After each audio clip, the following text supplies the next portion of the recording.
ملګرو، کله مو سوچ کړی چې یو وړه نیکی ستاسو ژوند څنګه بدلولی شي؟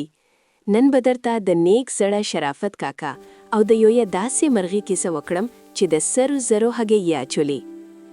کیسه داسې شروع کیږي چې شرافت کاکا او د هغه لور رضیه په پټي کې په خپله وچه ډوډۍ شکر ایستلو چې ناڅاپه یوه ویږې مرغۍ ورته راغله.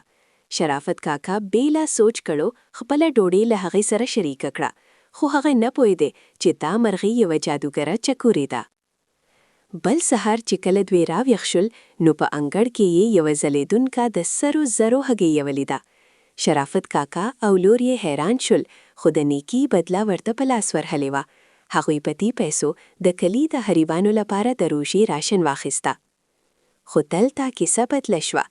د دوی یوې ګاونډۍ زرینې چې ډېره لالچیغه وه د هر څه ولیدل.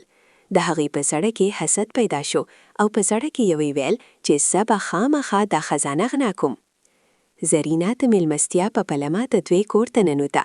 کله چې هغوی ته لمانځه لاړل نو زرینې په راشن باندې حمله وکړه. هغه په ډبیو باندې یو په بل وروختله چې پورته وګوري. هغې ته داسې ښکارېدل چې پورته نورې هګۍ پټې دي، خو ناڅاپه د لوښو درد شو او زرینې له لوړ سایه راوغورځېده. زرینه سخته ژوبل شوه او په ژړا یې د خپله ګناهونو بخښنه وغوښته.